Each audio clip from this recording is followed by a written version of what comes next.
Welcome back, ladies and gentlemen, to tonight's internal pub scrims at the University of Delaware Esports Arena. This is your host, HD Philly B. You're in for a treat tonight, ladies and gentlemen, as we are having our UD varsity team and UD EGF team face off. Like I said, the map can change at any moment. We're going to one of my favorite maps, which is Kings Row, another hybrid map. So a hybrid map, ladies and gentlemen, is considered into two parts. The first part is the attacking team must take control of the objective point for a certain amount of time to unlock the payload. Once they unlock the payload, they must escort it across two checkpoints to gain all 3 points for the map. In order to move the payload, they must stay on the payload or within a certain range to move it, and the enemy team must be cleared off of it. If there's an enemy member on the payload will not move, and it will be contested. You'll see the RiceViz make his way through. He did get walled off, but was not punished for it.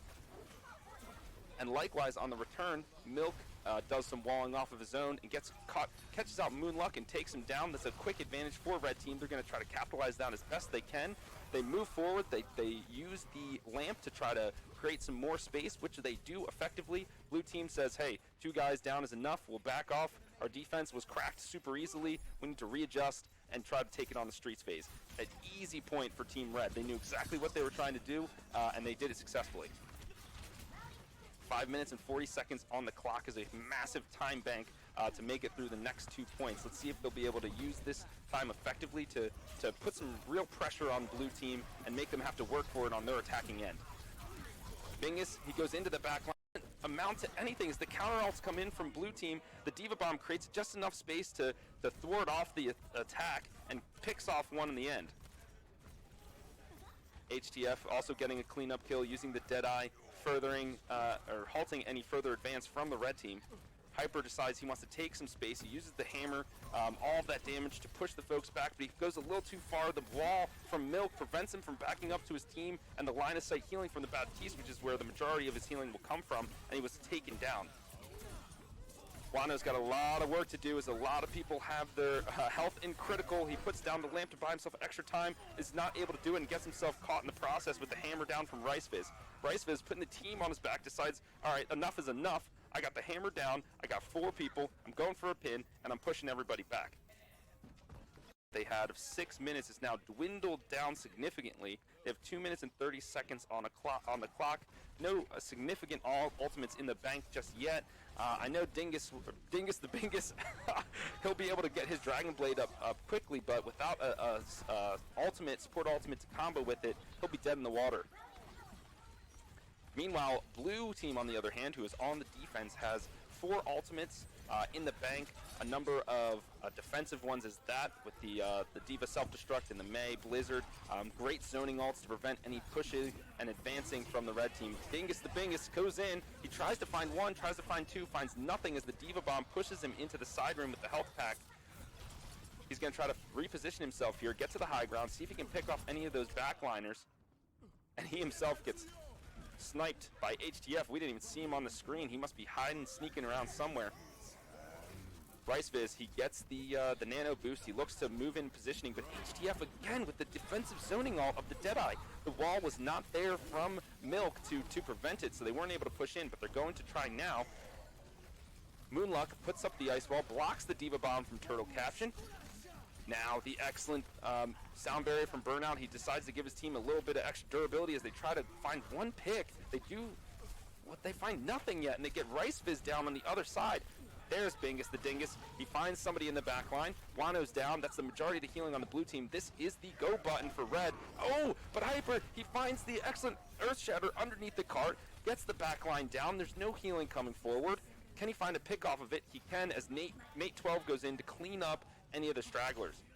Excellent defensive hold by the Blue Team there. I would say 2 of the greatest defensive moves from that push were the defensive Deadeye ultimate from HTF as the team was trying to advance using the Blizzard. Once again, that was a tactic that Red has tried to use before, so he's been holding that Deadeye to stifle off that advance. And the second was the Diva Bomb that was launched in from Turtle Caption, was blocked off by the ice wall of Moonluck, just like you're seeing there. Now, will Moonluck use that wall to disguise where he's going to toss the Blizzard? Ooh, he might not get the chances. He has 8. Oh my goodness. Another Soundberry coming out from Pod. 36,000, keeping his team alive in HTF.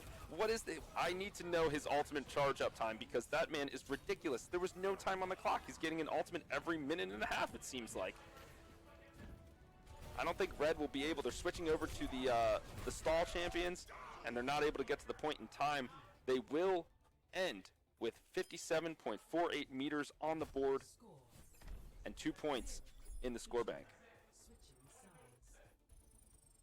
All right, ladies and gentlemen, the greatest thing about Overwatch, and similar to basketball, where you have to be good at offense and defense. Yeah.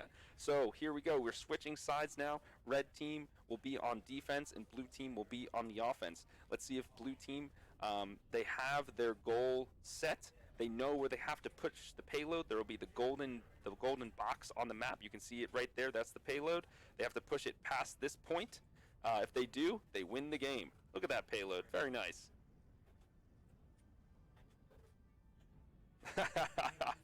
Excellent camera work by our producer there. I appreciate it. Some support. Will he find a kill with it? He does find one. Can he find another? No. The flashbang comes in with HTF. HTF has really impressed me this game. He's playing a very defensive Cassidy, and he's doing it very effectively. So he's really keeping his team and his backline alive, but also putting out the damage from long range, which is excellent to see. Moonlunk taking the forward position, trying to get the Blizzard in. Snowball doing all the work out there. Takes Rice Viz. Ooh, but a flank comes out from Milk. He puts out the tack visor, tries to do something, but wow. HTF, he's everywhere. This man does not miss. Sniper moves on to the point. He does have the whole hog. He might be looking to use it. He does. He sees that Rice Viz is backed into a corner. Oh, an excellent D-Matrix from Turtle as he comes from the top just to mitigate some of the damage after the shield goes down. That was great timing. Burnout, who somehow switched to the Zenyatta, is able to accumulate his tranquility just in time to keep Rice Viz alive through that Blizzard. He does pay for it as HTF once again is everywhere. He picks out the priority targets and takes them down. Blue is at the advantage here, but the spawners of Red are coming in. The communication is going to need to be tight. Can Turtle get a touch? No, he can't. He's just too slow. Creates some armor for his defense, preparing for the onslaught of Blue. Nate 12 off the side decides to go sneak into the back line and take Cozy down with a nice hook to headshot. But while he's doing that, he's not in the front line for his own team. So Red decides they're going to push, and they immediately slaughter 3 of the members of Blue. A grab gets tossed in by Milk just for good measure, and that man is charged up. The laser beam is going pew pew, and he is a scary man. He's looking for the angle now as the spawners are coming back in. Oh, he finds Pod. Pod is in a dangerous spot. Can he get his way out? Yes, he's a shifty boy. Switching between the health and the speed boost, he calls out to his team members, hey, we have a lone Nate on the flank. Let's take him out. They're able to get to him, and they send him back to spawn. Bingus the Dingus doing his silly things again. Tries to find Burnout in the back line, but Burnout is not having none of it. Takes the pistol out and sends him back to spawn as well. Moonluck here with the barrage. Will Burnout decide to fly up to him, maybe give him a little boost? Blue, they are able to take the point back, and they need it because they're down about 30 percentage points. Moonluck sneaking around, trying to find an angle. He gets the call out that the wrecking ball is sneaking off to the side, but he decides to go back, find a health pack, and regroup.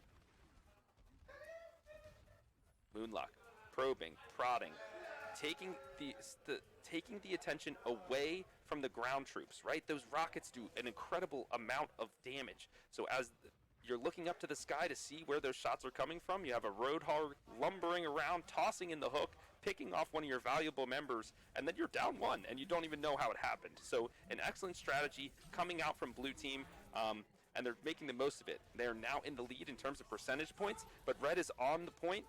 Oh, and as quickly as I said that, they get immediately taken off as the attack visor comes in from Bamboozle, and the whole hog comes in from Nate 12. I think there needs to be some readjustments from Red Team. I don't, as much as I do love Wrecking Ball, it is not a very effective tank on this map. There's very tight corridors. As much as the boops seem like it would be fun to boop somebody in the well or boop somebody off the map, he's not as effective with these tight corridors. Moonluck still holding on to this barrage. He's waiting for the perfect moment. He tries to find TubChub, and he does. Milk tries to put his body on the line to save his support, but does not get there in time. He does take a massive amount of damage and ends up going down. Rice is like, well, I gotta do something. I'm the only frontline man left. And he's immediately taken down as well. Player as well is now on Hanzo, who is a DPS. He's trying to take a flank, see if he can pick anybody out on the back line. He's checking his corners. He knows where the supports are going to be. He's sneaking up with the crouch. Ooh, the storm arrow for extra damage right to the headshot. Bye-bye, burnout. Steph, knowing that his other support is down, puts down his ultimate to allow some extra healing for his team. But the flank from Nate 12 is just too strong, and he just takes out the entire backline of blue. With this, red will be able to move the cart almost to checkpoint 1. I believe blue will have just enough time to contest here. Now, we all know that Rialto first point is very contestable because the spawns are just so close that battles can drag out for days underneath this little archway here. Wano goes in with the nano blade but gets tossed up in the air with the gravitic flux and doesn't even have a chance to use it. Here comes TubChub using the Primal Rage, trying to knock off red from the payload, but did he go too far? I think he did. Yes, he did. He tried to push the team so far back that he missed a few members, and they were able to push the payload through checkpoint 1. A nice downtown rock from Turtle Caption does knock down Wano, and he gets taken out by the attack visor of Bamboozle. Rice Viz, knowing he can take the space, moves forward, swinging his hammer all the while. Come out and face me, he says. I don't think blue wants to do that. They are backing off, looking to regroup. Nate 12 knows exactly where they're backing off to. He sends the dragons through the wall, takes out Steph. He didn't even know what hit him. The hammer down from Rice Viz knocks everybody on the stairwell. I think he gets just enough to provide his team a little bit of respite, though. Blue team holding strong. The nano boost on a TubChub as he moves onto the high ground, pushing red team off. He takes out Nate 12. He takes out Pod. And he takes out Moonluck. That's a triple kill for TubChub and the nano boost. A tried and true strategy of all Overwatch players is to put that nano boost onto the Winston as he dives in so he gets that damage resist, and he also accrues his ultimate at an alarming rate. As you can see now, TubChub has his Primal Rage ready and active again. He's looking for an opportunity to use it. There's a lot of boop spots here. He can push people off the bridge. Oh, he sees Moonluck alone in the back line, and he easily takes him down with the help of Wano. The lamp is just a little too late. TubChub, ooh, he had the get out of jail free card with the Primal Rage, but decided not to use it because he knew the fight was lost. Bamboozle, he's got red in his eyes. He sees a low Reinhardt and he wants to take him out. Ooh, he tries to do the flashbang around the corner, doesn't get enough. HTF, he knows this character in and out. Doesn't get hit by the stun, and he takes out his counterpart. He knows he's about to get his ultimate. He just needs one more shot. 2 more shots, and here it is. He sends it out. An excellent counter ult by Moonluck. He saved it just for the nick of time. HTF, though, we know how good his Deadeyes can be on the defensive end. That offensive one didn't come to fruition this time, but we'll see how he's able to use it again in the future. He can accrue it quite quickly. Pod, he's seeing his main tank low. He's trying to pump as much healing as he can. Oh, an excellent Bionade comes out. There's nothing Pod can do as try as he might. He's like, all right. Team fight, most likely over. He's got 7 HP, now 0 HP. TubChub finally using that Primal Rage, looking for some boops into the water. He does get the Diva, and there you go, Turtle Caption. You're going back to the sea, friend. Takes down Turtle Caption, who was in pilot mode. He's trying to find another target, but the team backs off effectively. He does force out the Transcendence from Moonluck, so I would say that is an excellent trade-off as long as he doesn't get himself killed, and he doesn't. One more hit from that hammer, whoo! But Bingus the Dingus does pay for it with his life. The bio grenade goes onto him to keep him alive. Burnout has all his attention focused onto TubChub. He's a madman. He's looking for the squishy targets. He knows Nate 12 is his primary. Oh, he dives in just a little too far and gets out of the line of sight of Burnout. Turtle Captain says, "This is my point now. I am the captain." He takes control, starts moving it forward. He leaves it to the rest of his team. He knows he needs to take the front line as he is the tank, taking the majority of the damage. He does have that bomb in the wings. Whenever he decides to use it, could be the deciding moment of this fight. TubChub with the Primal Rage. Oh my gosh, immediately obliterated because of the window coming out from Pod. Those Diva shots do an incredible amount of damage. HDF switches off of the McCree and goes on to Doomfist. He knows he's on stall champ now. There it is. Turtle Caption launches in the bomb, catapults it, takes 2 out in the back, and they're able to push it to the gentlemen. I don't know if you've ever played against a charged up Zarya, but it is basically an unstoppable force. You have to put all of your team against this character in order to take her down, and Red is just crumbling under her might. The whip shot comes in to try to knock her into the water. Doesn't work as she's pretty heavy as a character. Oh my gosh. Dingus the Bingus is just mowing through people. I believe that was, 4 or 5 kills, even with the respawners coming in. The Gravitron, does he try to stick it onto the wall? Not yet. He knows the rest of the team is very far back. He might take a sneaky flank. No, he decides to regroup with the rest of the team. He knows this is an objective game and that the car is the most important. Oh, they don't see him. He comes around the back. Not able to, the no follow-up from the rest of the team, and the lamp was absolutely crucial from Pod. But he doesn't just enough damage for the rest of the team to come in and pick him off. Steph is actually even in there getting a punch on the Moonluck. TubChub rolling through.